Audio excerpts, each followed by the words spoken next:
गंदे हैं माँ, मुझसे बहुत काम करवाते हैं। और मेरी ननद, वो तो पता नहीं कौन सी बात की खुंदक लिए बैठी रहती है मुझसे, हर समय मेरे खिलाफ मेरी सास को भड़काती रहती है। मीना दीदी, अब आप ज्यादा मत रोइए, लीजिए पानी पी लीजिए। ये क्या भाभी, आप अभी तक चाय नहीं बना के लाई मेरे लिए? दीदी चाय बनने रखी हुई है मैंने, बस अभी लेके आ रही हूँ। लगता है आप मेरी बातें सुन रही हैं खड़े होके, बहुत मजा आ रहा होगा आपको। तो आप तो कहीं ना कहीं यही चाहती थी कि मैं अपने मायके आके बैठ जाऊँ। मुझे यूं तकलीफ में देख के आपको तो बहुत खुशी हो रही होगी। तू ऐसा क्यों कह रही है मीना? क्यों माँ, इसमें गलत क्या बोला मैंने? ये तो मनी मन चाहती होंगी माँ कि मेरा घर टूट जाए। दीदी मैं ऐसा क्यों चाहूंगी? अरे रहने दीजिए भाभी, ज्यादा अच्छे होने का ढोंग मत कीजिए। तुम भाभी होती ऐसी हो, ननद को तो तुम एक आंख बर्दाश्त नहीं करती हो। चलो इस बहस को यहीं बंद करो, अब तू शांत हो जा मीना। और ऐसे बिना सोचे समझे अपनी भाभी पे इल्जाम लगाना कहाँ की समझदारी है? ओहो क्या बात है माँ, आज तो आप भाभी की बड़ी हिमायती बन रही है। बहू तू जा, मीनल के लिए चाय ले आ। जी ठीक है माँ जी, ये पानी मैं यही साइड में रख देती हूँ, दीदी को प्यास लगे तो दे देना। मीनल बेटा कुछ भी बोलती है तो सोच समझ के तो बोला कर, तेरी भाभी को कितना बुरा लगा होगा। बुरा लग रहा होगा? किस बात का बुरा लग रहा होगा माँ? मुझे तो लगता है इस समय सबसे ज्यादा खुश वही है।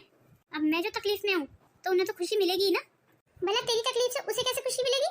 क्यों माँ भूल गई, मेरी शादी से पहले मेरी और भाभी की बनती कहाँ थी? आए दिन तो मेरे उनके साथ झगड़े होते रहते थे। आप देख लेना, उसी का बदला लेंगे भाभी मेरे से। मुझे तो नहीं लग रहा कि वो मुझे यहाँ चैन से रहने देंगी, किसी न किसी बहाने से आए दिन मुझे परेशान किया करेंगी। पर माँ मैं आपको कह ही देती हूँ, अगर वो मुझे एक सुनाएंगी ना तो मैं 10 सुनाऊंगी। मुझे नहीं चाहिए ऐसी भाभी, और ये मेरा घर है माँ, मैं तो यहीं रहने वाली हूँ। अब इस बारे में हम बाद में बात करेंगे मीनल। क्यों माँ, बाद में क्यों बात करेंगे? जो भी बात होगी अभी होगी। पता नहीं क्यों मुझे ऐसे लग रहा है माँ, आप भी भाभी से डरती हो। तो मैं क्यों डरने लगी उससे? ऐसा कुछ भी नहीं है मीनल, तू अपने दिमाग से कुछ भी सोचे जा रही है, मनगढ़ंत कहानियां बना रही है। आप कुछ भी बोलो, पर मुझे तो ऐसे ही लग रहा है। खैर इन सब बातों को छोड़िए माँ, अब आप मेरे लिए फटाफट गर्मा गर्म खाना बनवा दीजिए, तब तक मैं नहा लेती हूँ, क्योंकि खाना खा के मैं अपनी एक फ्रेंड से मिलके आऊंगी। हे भगवान, ये लड़की क्या उल्टा सीधा सोचती रहती है। जीजा जी का फोन आया था मेरे पास। क्या बात हुई फिर तेरी दामादी से? माँ क्या बताऊँ आपको, रमन तो सारी की सारी मीनल की बुराइयां कर रहे थे, उसी की गलतियां बता रहे थे। वो तो मैं पहले से ही जानती थी कि दामाजी कुछ ऐसे ही बोलेंगे। मुझे ऐसे लगता है माँ कि मीनल को यूं बिना बताए सबको यहाँ ऐसे नहीं आना चाहिए था। राजेश बेटा तुझे तो पता ही है ना हमारी मीनल का स्वभाव, वो हमेशा ऐसे ही स्वभाव की रही है। मुझे तो मीनल के ससुराल वाले काफी समझदार और सुलझे हुए लोग लगते हैं, इसीलिए उन्होंने कभी मीनल की शिकायत नहीं की हमसे। वो तो हमारी मीनल ही है जो हमेशा उन लोगों की बुराइयां करती रहती है। जी पापा, ऐसे ही मेरा सोचना भी है। अब तुम ही बताओ आगे क्या करना है। मैं तो ये कहती हूँ अभी थोड़े दिन मीनल को यहीं रहने दो, जब तक उसे अपनी गलती का एहसास नहीं होगा ना, उसे उसके ससुराल भेजने का भी कोई फायदा नहीं है। आप ठीक कह रही हैं माँ, मुझे भी कहीं ना कहीं यही लगता है। वैसे ही अर्चना नहीं दिखाई दे रही है, अर्चना कहाँ है? ऑफिस से आ गई अर्चना? ऑफिस से तो आज अर्चना बहुत जल्दी आ गई थी, उसके सिर में दर्द था इसलिए मैंने उसे अंदर आराम करने भेज दिया है। तो निर्मला जी आप ही चाय बना लो फिर, माँ मेरे लिए भी बना लेना। चलो ठीक है, मैं सबके लिए चाय बना लाती हूँ। मम्मी मम्मी कहाँ है आप? अरे यही तो हूँ, क्या शोर मचा रही है? अंदर आ जा ड्राइंग रूम में। और मीनल कहाँ गई हुई थी इतनी देर से? वो भैया मैं ब्यूटी पार्लर गई थी। अच्छा अच्छा ठीक है, तू एक काम कर, हम लोगों के लिए चाय बना ला। ओह भैया मैं भी बाहर से आई हूँ, मैं कितना थक गई हूँ। और वैसे भी ये चाय फाय बनाना भाभी का काम है, मेरा काम थोड़ी है। क्यों ऐसे क्यों बोल रही है तू कि भाभी बनाएगी चाय? वो भी ऑफिस से आई है, उसके सिर में दर्द हो रहा है, वो अंदर आराम कर रही है। जा तू ही बना ला चाय। कोई सिर में दर्द नहीं है पापा, वो सिर्फ दिखावा करती है ताकि आराम कर सकें। मैं भी तो पार्लर से आई हूँ ना, आपको पता है पिछले 4 घंटे से एक सीट पे बैठे बैठे मेरी कमर में कितना दर्द हो गया है। मैं तो आप लोगों के सामने सही से खड़ी भी नहीं हो पा रही हूँ, मैं तो अंदर जा रही हूँ आराम करने। अब आप भाभी को बोल दो कि सबके लिए चाय बना लेंगी और एक कप मेरे लिए भी बना देंगी। ये लड़की नहीं सुधरेगी। आप लोग बैठिए, नहीं बना लाती हूँ चाय। पापा मैं जरा अर्चना को देख के आता हूँ। हाँ बेटा जा, तू बहू की तबीयत पूछ ले, अगर ज़्यादा दिक्कत लग रही है तो हॉस्पिटल लेके चलते हैं उसे।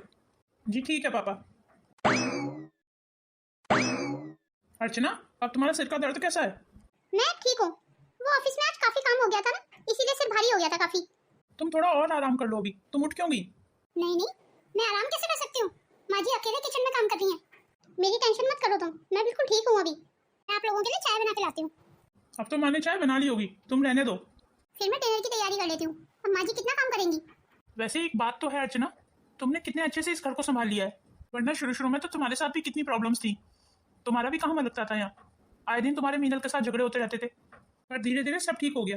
तुमने अपने आप को कितना बदला है। और दूसरी तरफ मीनल है, इतना अच्छा ससुराल छोड़ के यहाँ मायके में आके बैठ गई है। मुझे उसकी बहुत फिक्र रहती है, कहीं उसका घर ना खराब हो जाए। अब चिंता मत कीजिए, सब ठीक हो जाएगा। जैसे मेरे साथ सब ठीक हुआ है, ऐसे मीनल दीदी के साथ भी सब ठीक हो जाएगा।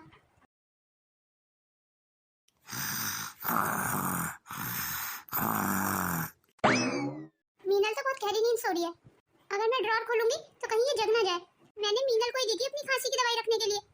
अब पता नहीं मीनल ने कहाँ रख दी है, मुझे मिल नहीं रही है और मेरा तो खांस खांस के बुरा हाल हो रहा है। क्या करूं, मीनल को उठा के पूछ लूं? पर पूछना तो पड़ेगा ही ना, दवाई तो मुझे खानी पड़ेगी। अगर मैं दवाई नहीं खाऊंगी तो मैं तो खांस खांस के परेशान रहूंगी पूरी रात, मैं तो सो ही नहीं पाऊंगी।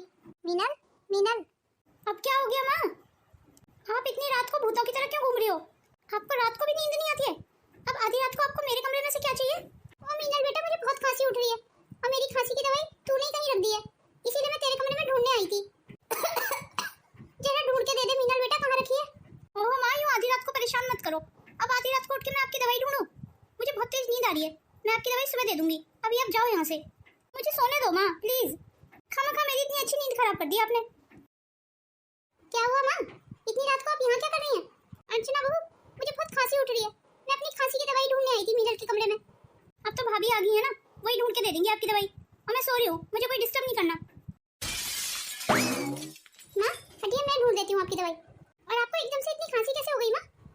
आप अपने कमरे में जाइए माँ, मैं आपकी दवाई अभी ढूंढ के लाती हूँ।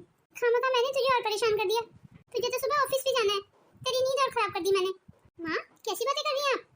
अब मेरी नींद आपकी तबीयत से ज्यादा बढ़ के थोड़ी है। नींद का क्या है माँ, मैं बाद में सो लूंगी, फिलहाल आपकी दवाई ढूंढनी ज्यादा जरूरी है। कहाँ रखी होगी माँ जी की दवाई? शायद इसी ड्रॉर में होगी, शायद यही वाली दवाई है। चलो फटाफट से दे आती हूँ माँ जी को। माँ किचन का सारा ऑलमोस्ट काम खत्म कर दिया है मैंने, अब आप ब्रेकफास्ट सबको लगा के दे देना, क्योंकि मुझे आज ऑफिस जल्दी निकलना है। ठीक है बहू, मैं नाश्ता सबको लगा के दे दूंगी, तू जा। अच्छा बहू, मैं तो ये कहने आई थी, तेरा बहुत बहुत धन्यवाद। धन्यवाद? धन्यवाद किस लिए माँ जी? वो तेरी वजह से मैं दवाई समय पे खा पाई रात, और मैं सो गई थी। अगर नहीं सो पाती ना तो पूरे दिन बीमार सी रहती मैं। इतनी रात को भी तूने अपनी नींद की परवाह नहीं की, मेरी दवाई ढूंढ के दे दी। अरे माँ जी, ये तो मेरा फर्ज था। और माँ जी, ऐसी नींद किस काम की जिससे हमारे घर के बड़े परेशान रहे। ठीक है माँ जी, फिर मैं चलती हूँ। भाभी आपने मेरे लिए पास्ता बना दिया? दीदी सॉरी, आज तो मैं आपके लिए पास्ता नहीं बना पाई, वो आज मैं थोड़ा जल्दी में हूँ, पर मैंने नाश्ता बना दिया है सबके लिए, आप वो कर लेना। मैंने नाश्ते में आपके फेवरेट आलू के पराठे बनाए हैं दीदी, आप वही खा लेना। पर मुझे तो आज पास्ता खाने का मन है भाभी, आप मेरे लिए पास्ता ही बना दो, मुझे नहीं खाने आलू के पराठे। दीदी अभी तो मैं नहीं बना पाऊंगी, अभी मैं ऑफिस के लिए लेट हो रही हूँ, बट दीदी आई प्रॉमिस मैं आपके लिए पास्ता कल बना दूंगी। पर मेरा तो मन आज खाने का है, तो मैं कल खा के क्या करूंगी? मैंने बोल दिया ना अभी बनाओ। दीदी प्लीज ट्राई टू अंडरस्टैंड, अभी मैं बहुत लेट हो रही हूँ, अभी मुझे जाने दो, नहीं तो मुझे ऑफिस में बहुत डांट पड़ेगी। मीनल बहू को जाने देना, आज उसे ऑफिस जल्दी जाना है। मुझे पता था माँ, आप इन्हीं की तरफदारी करोगी, आपको मेरी बात कहाँ सुननी है? मेरे से ज्यादा तो आपको भाभी अच्छी लगती है। बहू तू ऑफिस जा, ये मीनल तो कुछ भी बोलती रहती है। कोई बात नहीं है माँ जी, मैं पास्ता बना देती हूँ, अब डांट पड़ेगी ना ऑफिस में तो कोई बात नहीं, मैं डांट खा लूंगी। शायद तूने सुना नहीं, मैंने कहा ना तू ऑफिस जा। वैसे भी मीनल को क्या पता है कि जिम्मेदारियां क्या होती हैं, अगर इतनी जिम्मेदार होती तो अपने ससुराल में नहीं रहती। इस घर में ये औकात रह गई है मेरी, जब से मैं ससुराल से आई हूँ ना तब से मैं देख रही हूँ माँ बहुत बदल गई है। शायद माँ भी नहीं चाहती है कि मैं यहाँ पे रहूँ। जब भाभी नहीं आई थी इस घर में तब माँ की और भाभी की तो बिल्कुल नहीं बनती थी, आज मेरी माँ भाभी के नाम का इज्जत करती रहती है। पता नहीं ऐसा क्या है उस भाभी में, माँ तो झुक गई उसके आगे, पर मैं नहीं झुकने वाली। ये मेरे बाप का घर है, मैं यहाँ हक से रहूंगी। मैं भी देखती हूँ मेरी मर्जी के बिना कौन मुझे मेरे ससुराल भेजता है, मैं तो यहीं रहूंगी। कोई बात नहीं है माँ, आज आपको मैं अच्छी नहीं लग रही ना, एक दिन वो भी आएगा जब भाभी आपको अच्छी नहीं लगेंगी। मैं उस दिन का इंतजार करूंगी, और मैं सब जानती हूँ भाभी सिर्फ अच्छे बनने का दिखावा कर रही है आपके सामने, और आपको ये बात समझ ही नहीं आ रही है। जी मम्मी, मेरी ससुराल में तो सब ठीक है, आप बताइए घर पे सब कैसे हैं? अर्चना तू तो अपनी ससुराल की होके रह गई है, कितने दिन हो गए तुझे मायके आई नहीं है। आप ठीक कह रही हो मम्मी, पर मुझे फुर्सत ही नहीं मिलती है, घर में इतने काम हो जाते हैं कि कहीं निकलना ही नहीं होता है। पर अर्चना कल तो तुझे आना ही पड़ेगा, तेरे भाई के लिए लड़की देखने जा रहे हैं कल। अरे वाह माँ, ये तो बहुत खुशी की बात है, मैं जरूर आ जाऊंगी कल। ठीक है माँ, फिर मैं रखती हूँ फोन। लगता है कल भाभी अपने मायके जाएगी। माँ तो भाभी के बिना रह नहीं पाएगी, माँ मना करेगी और भाभी रुकेगी नहीं, फिर दोनों में लड़ाई होगी, मुझे बहुत मजा आएगा। बड़ा भाभी के नाम का जप कर रही थी ना मेरी माँ, अब मैं देखती हूँ माँ के रोकने पे भाभी कितना रुकती है। अरे वाह, अब मैं भी ननद बन जाऊंगी, अब मेरे भाई की शादी होगी। मुझसे तो कल तक का इंतजार ही नहीं हो रहा है, पता नहीं कल कब आएगा। एक काम करती हूँ, मार्केट चली जाती हूँ, थोड़े से कपड़े खरीद लाती हूँ अपने लिए, और थोड़ी सी कॉस्मेटिक भी ले आती हूँ। अब भाई मैं ननद हूँ तो मुझे तो अच्छा दिखना ही चाहिए। माँ मैं मार्केट जा रही हूँ, आपको अगर कुछ मार्केट से मंगाना है तो बता दीजिए। नहीं बहू, मुझे तो कुछ नहीं मंगाना, पर तुम मार्केट क्यों जा रही है? वो हाँ माँ, मैं आपको बताना भूल गई। वो मम्मी का फोन आया था, वो मेरे भाई के लिए कल लड़की देखने जा रहे हैं, तो मुझे भी जाना पड़ेगा। इसलिए सोच रही थी मार्केट से कुछ कॉस्मेटिक और कपड़े खरीद लाती हूँ अपने लिए। अब मजा आएगा, माँ में और भाभी में अब लड़ाई होगी। नहीं नहीं बहू, कल तो तू अपने मायके नहीं जा सकती। पर कल क्या है माँ जी जो मैं अपने मायके नहीं जा सकती? वो इसलिए बहू कि मीनल ने अभी मुझे बताया कि कल दामाद जी आ रहे हैं। अरे वाह माँ, ये तो बहुत खुशी की बात है, कल जीजा जी आ रहे हैं। और बहू तुझे तो पता ही है ना, ये खातिरदारी फातिरदारी मेरे से नहीं होती है, और दामाद जब ससुराल आता है तो बहुत खातिरदारी करनी पड़ती है दामाद की, और ये सब मैं तो नहीं संभाल पाऊंगी, इसलिए तेरा यहाँ होना बहुत जरूरी है। पर माँ जी मेरा तो मेरे मायके जाना भी बहुत जरूरी है कल, नहीं तो मेरा भाई गुस्सा हो जाएगा मुझसे। पर बहू अगर तू चलेगी तो मैं सब कुछ कैसे संभाल पाऊंगी? ये तो एक बहुत बड़ी समस्या हो गई माँ जी, अब क्या करें? अब तो एक काम हो सकता है माँ जी, बस कि मैं ही नहीं जाऊँ अपने मायके। पर अगर तू अपने मायके नहीं जाएगी तो तेरा भाई तुझसे गुस्सा नहीं हो जाएगा? और तेरे भाई को कितना बुरा लगेगा कि उसकी इकलौती बहन ही नहीं आई। वो आप बिल्कुल ठीक कह रही है माँ जी, पर जीजा जी आ रहे हैं, उनसे बात करनी भी तो बहुत जरूरी है। आखिर मीनल दीदी की जिंदगी का सवाल है। वैसे भी मेरे भाई के लिए सिर्फ लड़की देखने ही तो जा रहे हैं अभी, तो मैं नहीं जाऊंगी कल, मैं बाद में चली जाऊंगी। कौन सी अभी शादी हो रही है, मैं शादी में चली जाऊंगी। और रही बात मेरे भाई के कल की गुस्सा होने की, तो मैं उसे अच्छे से समझा दूंगी, वो समझ जाएगा। तेरा बहुत बहुत धन्यवाद बहू। ओ माँ जी फिर वही बात, इसमें धन्यवाद की क्या बात है? मैंने तो माँ को झूठ बोला था कि कल रमन आ रहे हैं, ताकि भाभी में और माँ में लड़ाई हो जाए। रमन ने तो उस दिन से मुझे फोन भी नहीं किया है। मैंने तो भाभी को सिर्फ रोकने के लिए ये झूठ बोला, और भाभी रुकने को तैयार भी होगी, शायद इसीलिए माँ भाभी को ज्यादा अहमियत देती है। चलिए ठीक है माँ जी, मैं अपनी मम्मी को फोन करके बोल देती हूँ कि मैं नहीं आ पाऊंगी कल। नहीं नहीं भाभी, उसकी जरूरत नहीं पड़ेगी, आप अपने मायके जाइए, रमन नहीं आ रहे हैं कल। उन्होंने भी फोन किया है मुझे, उन्होंने मना कर दिया। मना कर दिया? पर क्यों क्यों मना कर दिया? वो शायद उनको कुछ काम याद आ गया भाभी, वो और किसी दिन आएंगे। अब जा बहू, अब तो मार्केट चली जा, और तेरे को जो भी खरीदारी करनी कर ला, क्योंकि अब तो तू अपने मायके जा सकती है। जी ठीक है माँ जी। आज तो मैंने भाभी को जीन्स पहनते हुए देखा, लगता है भाभी को पता नहीं है कि माँ को ऐसे उल्टे सीधे कपड़े बिल्कुल पसंद नहीं है। भाभी अभी जीन्स टॉप पहन के जब ऑफिस जाएगी ना, तो माँ रोकेगी और टोकेगी, और उसके बाद माँ में और भाभी में लड़ाई। मुझे बहुत मजा आएगा। माँ यहाँ खड़े होके क्या सोच रही हैं आप? माँ मैं ऑफिस जा रही हूँ। ये क्या बहू, ये तूने कैसे कपड़े पहने हुए हैं? मुझे ऐसे कपड़े बिल्कुल पसंद नहीं है बहू, मोहल्ले वाले भी तेरे को देखेंगे तो कैसी बातें बनाएंगे तेरे बारे में। पर माँ जी मेरे कपड़ों में क्या बुराई है, कितने अच्छे तो हैं, और कितनी स्मार्ट लग रही हूँ मैं। जा बहू तू अंदर जा, इन्हें अभी बदल के आ। माँ जी मेरे ऑफिस में ना आज विदेश से कुछ क्लाइंट आएंगे, तो इसीलिए मैंने ये कपड़े पहने हैं। आज मेरा पूरा स्टाफ इन्हीं कपड़ों में आएगा माँ जी, और मैं साड़ी पहन के जाऊंगी तो कुछ अच्छा नहीं लगेगा ना। वो सब मुझे नहीं पता बहू, पर तू जा बदल के आ इन कपड़ों को। तो फिर माँ जी मैं इन कपड़ों को बैग में डाल के ले जाती हूँ, ऑफिस में ही पहन लूंगी, घर से मैं साड़ी में ही चली जाती हूँ। अब तो ठीक है माँ जी? हाँ बहू तू ऑफिस में ही पहन लेना ये कपड़े, ये ठीक रहेगा। मैं ऐसे खुश हो रही थी, इन दोनों में तो आज भी लड़ाई नहीं हुई। पहले तो ये छोटी छोटी बातों पे एक दूसरे से लड़ जाती थी, अब क्या हो गया? देखिए माँ जी मैंने कपड़े बदल लिए। हाँ बहू अब तो ठीक लग रही है। अच्छा माँ जी एक बात और, मैं ऑफिस से आज थोड़ा लेट हो जाऊंगी आने में, तो आप खाना वगैरह बना लेना, और अगर बनाने का मन ना हो तो मुझे फोन कर देना, मैं खाना बाहर से ही ले आऊंगी आज। नहीं नहीं बहू उसकी जरूरत नहीं पड़ेगी, मीनल है ना, मीनल खाना बना लेगी आज। ये क्या कह रही हो माँ, मैं भला क्यों खाना बनाने लगी? क्यों क्यों नहीं बना सकती, एक दिन की तो बात है। तो भाभी बोल तो नहीं है तो बाहर से खाना ले आएंगी? बाहर का खाना घर में कोई नहीं खाएगा मीनल, इसलिए खाना तो तुझे ही बनाना पड़ेगा। ठीक है माँ जी फिर मैं चलती हूँ, मैं लेट हो रही हूँ। एक मिनट भाभी, ये खाना बनाना ना मेरे बस की बात नहीं है, आप जल्दी आके खाना बना लेना। दीदी मैं जल्दी नहीं आ पाऊंगी, मैं लेट हो जाऊंगी, बस एक समय की तो बात है, आप खाना बना लेना। हाँ तो ठीक है मैं नहीं बनाऊंगी, मम्मी बना लेंगी खाना। दीदी आप ही बना लेना ना, अब आपके होते हुए माँ खाना बनाएंगी तो अच्छी लगेंगी।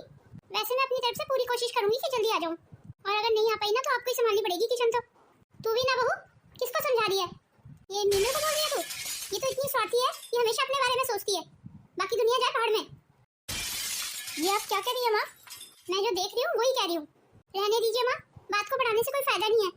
तू चुप हो जा बहू, आज मुझे बोलने दे। तू जब मायके में एक समय का खाना नहीं बना सकती, तो तू ससुराल में अपनी सास को क्या खिलाती होगी बना के? वो तो तेरे ससुराल वाले इतने अच्छे हैं कि उन्होंने कभी हमसे कंप्लेंट नहीं की तेरी। हम तो तेरा अपना परिवार है ना मीनल, जब तू हमारी सगी नहीं है तो अपने ससुराल वालों की क्या ही सगी होगी तू? एक लड़की को ससुराल जाके बहुत कुछ बर्दाश्त करना पड़ता है, तब उसकी जगह बनती है ससुराल में। अब अपनी भाभी को ही देख ले, उसने भी बहुत बदला है अपने आप को, उसने हम सबके दिल में अपनी जगह बनाई है, तभी तो मैं उसे इतना प्यार करती हूँ। पर तू अपने ससुराल जाके सबको बदलने चली है।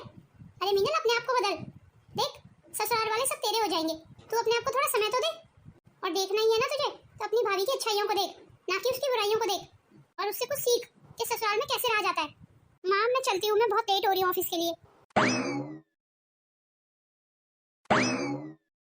मुझे पता है तुझे मेरी बातें आज बहुत कड़वी लगी होंगी, पर क्या करूं, तेरी माँ हूं ना, तेरा घर खराब होते हुए कैसे देख सकती हूँ। तेरी ससुराल में अगर दोष होता ना तो मैं तेरा साथ देती, पर कमी तेरी ससुराल में नहीं तुझ में है, ये मैं अच्छे से जानती हूँ। और मेरी बेटी में कमी है ये जानते हुए भी मैं अपनी बेटी को बढ़ावा कैसे दे सकती हूँ। भगवान तुझे इतनी सद्बुद्धि दे कि तू अपना घर बसा सके, तेरा घर कभी ना टूटे। मैं माँ हूँ ना, तेरे लिए मुझे बहुत बुरा लगता है, और बेटियाँ अपने मायके में अपने पति के साथ आती हुई अच्छी लगती हैं, यूँ अकेले नहीं। माँ एक बार मुझे गले तो लगा लेती। दीदी अब कब तक ऐसे उदास बैठी रहोगी? आप जाओ भाभी यहाँ से, मुझे अकेला छोड़ दो। मतलब अभी तक आप मुझसे नाराज हैं? एक बात बोलूं दीदी, ससुराल में रहने के लिए ना एक लड़की को ही अपने आप को बदलना पड़ता है। आप जितनी जल्दी इस बात को समझ जाएंगी ना उतना आपके लिए अच्छा है। चलो खाना तो बन गया, आप फटाफट ऑफिस निकलती हूँ। अरे अर्चना, मैं ये कह रहा था आज मेरे लिए खाना मत बनाना। पर खाना तो मैंने सारा आपकी पसंद का बनाया आज दोपहर को मैं पिज्जा या पास्ता खाऊंगा ऑफिस में मंगा के। कोई जरूरत नहीं है उल्टी सीधी चीजें खाने की, जो मैंने बनाया है वही खाओ। आपको पता है ना पिज्जा खा के आपके पेट में दर्द हो जाता है, और मैं सुबह से इतनी मेहनत से खाना बना रही हूँ, आप सबके लिए तो बना रही हूँ। अच्छा अच्छा ठीक है मेरी जान, मैं तो वैसे भी तुम्हें चिढ़ाने के लिए बोल रहा था। मैं कोई पिज्जा पास्ता खाने वाला हूँ? अब मेरी बीवी ने इतने प्यार से खाना बनाया है तो मैं तो वही खाऊंगा। अच्छा सुनो, शाम को मूवी देखने चलोगी? अगर ऑफिस से जल्दी निकल गई तो चलूंगी। मैंने तो आज तक रमन को अपने हाथ से खाना नहीं बना के दिया। संडे वाले दिन जब वो घर पे रहते हैं तब कितनी रिक्वेस्ट करते हैं मेरे से कि आज तो घर का खाना दे दो मुझे बना के, मुझसे तो एक दिन भी उनको खाना नहीं दिया जाता है। भाभी ने अपने आप को कितना बदला है, तभी तो आज भैया भाभी के बीच में इतना प्यार है। भाभी कितनी परवाह करती है भैया की। मैंने तो रमन की कभी परवाह नहीं की, उल्टा वही मेरी परवाह करते थे। उसके बाद भी मैं उन्हें झिड़क देती थी। सही कहा था माँ ने, कमी मुझ में ही है। जाइए माँ जी, अब आपका सोने का समय हो गया है। नहीं बहू, अभी तेरे पापा नहीं आए, अभी वो आ जाएंगे तभी सोने जाऊंगी मैं। तुझे तो पता है ना अपने आप तो दवाई खाएंगे नहीं वो, पहले उन्हें दवाई खिलाऊंगी तब सोऊंगी। ओहो माँ जी, मैं बाबूजी को दवाई खिला दूंगी, आप जाइए, अब सो जाइए, नहीं तो आप कहीं बीमार ना पड़ जाए। अरे बहू तुझे भी तो कल ऑफिस जाना है ना, तो कब तक इंतजार करेगी अपने बाबूजी का? उनका तो कोई भरोसा भी नहीं है, पता नहीं किस समय आए रात को। तू जाके सो जा, मैं इंतजार कर रही हूँ तेरे बाबूजी का। ओहो माँ जी, आपको कह दिया ना, जाइए अपने रूम में जाके आराम कीजिए। अच्छा ठीक है मेरी माँ, जा रही हूँ। मैंने तो अपने मम्मी पापा की कभी इतनी परवाह नहीं की जितनी भाभी करती हैं। मैंने तो उस दिन रात को दवाई तक ढूंढ के नहीं दी थी माँ को। मेरी सास भी तो मुझसे यही चाहती थी कि मैं उनकी परवाह करूँ, पर मैंने तो अपने सास ससुर की भी कभी परवाह नहीं की। परवाह तो बहुत दूर की बात है, मैंने तो एक कही हुई बात भी नहीं मानी उनकी। शायद इन्हीं सब वजहों से मैं अपने ससुराल में अपनी जगह नहीं बना पाई। शुरू में भाभी भी तो मुझ जैसी थी, पर इन कुछ सालों में भाभी ने अपने ससुराल में अपनी पूरी जगह बना ली। भाभी तो ऑफिस जाते हुए भी सबके लिए खाना बना के जाती हैं, और एक मैं हूँ जो घर पे रहते हुए भी बाहर से खाना मंगवाती हूँ। अब मुझे अपनी जिम्मेदारियों को समझना होगा, मुझे अपने आप को बदलना होगा। चलो खाना तो बना दिया मैंने, आज तो भाभी खुश हो जाएंगी। कम से कम एक दिन का तो आराम दे पाई मैं भाभी को। भाभी को ऑफिस से आके आज काम नहीं करना पड़ेगा। अरे दीदी आप यहाँ किचन में? सॉरी दीदी, मैं ऑफिस से आने में थोड़ा लेट हो गई आज। नहीं भाभी कोई बात नहीं है, मैं फटाफट खाना बना देती हूँ दीदी। आज तो आप मेरे हाथ का खाना खाना भाभी, खाना आज मैंने बना दिया है। आपने खाना क्यों बनाया दीदी, मैं आके बना देती। काम करूंगी तभी तो सीखूंगी भाभी। आपने ये बदलाव मुझे बहुत अच्छा लगा दीदी। अब आप अपने रूम में जाइए दीदी, खाना सबको मैं लगा के दे दूंगी। नहीं भाभी, आज सबके लिए खाना मैं लगाऊंगी। जैसी आपकी मर्जी दीदी। ठीक है दीदी, फिर मैं फ्रेश हो जाती हूँ। इतने दिन हो गए रमन ने तो मुझे फोन भी नहीं किया, क्या उनको मेरी बिल्कुल याद नहीं आती? मीनल दीदी, बाहर आपकी ननद आई हुई है। क्या कहा भाभी, मेरी ननद? पर वो क्यों आई है यहाँ? वो तो मुझे नहीं पता दीदी, पर आप बाहर आ जाइए। सुमन दीदी आप यहाँ? अब आपने तो याद किया नहीं हमें, इसलिए मैं यहाँ आ गई। हम मीनल भाभी हमेशा यहीं रहना है या घर भी चलना है अपने? दीदी ये नहीं आए आपके साथ? कौन रमन? रमन अभी तुमसे गुस्सा है, आप जब बिना बताए यहाँ आ गई थी। पर मेरा यकीन मानो, वो आपको बहुत प्यार करता है भाभी। जब से आप यहाँ आई हो ना, वो बहुत उदास रहता है, इसीलिए तो माँ ने मुझे यहाँ भेजा है आपको लाने के लिए। मेरे साथ तो माँ भी आ रही थी, पर माँ की तबीयत ठीक नहीं थी, इसलिए मैं उन्हें नहीं लेके आई। अपने घर वापस चलो भाभी, हमारा घर आपके बिना अधूरा है। घर में सब आपको बहुत याद करते हैं। मैं भी तो सबको बहुत याद करती हूँ दीदी। मैं अब समझ चुकी हूँ कि मेरा असली घर मेरा ससुराल ही है, और मैंने आपके साथ भी बहुत बदतमीजी की थी दीदी, उसके लिए मैं माफी चाहती हूँ। एक बात कहूँ सुमन बेटा, मेरी मीनल दिल की बुरी नहीं है। और सुमन बेटा आपसे एक रिक्वेस्ट है, अगर मेरी मीनल से कोई गलती हो जाए तो उसे माफ कर देना। आप बिल्कुल चिंता मत कीजिए मौसी जी, हम उन्हें पलकों पे बिठा के रखेंगे। आप तो बस अब उनकी विदाई की तैयारी कीजिए। हाँ क्यों नहीं बेटा। ठीक है, तो मैं सुमन दीदी का बैग पैक करके लाती हूँ। चलिए भाभी, मैं भी आपकी मदद कर देती हूँ। हाँ दीदी आ जाइए।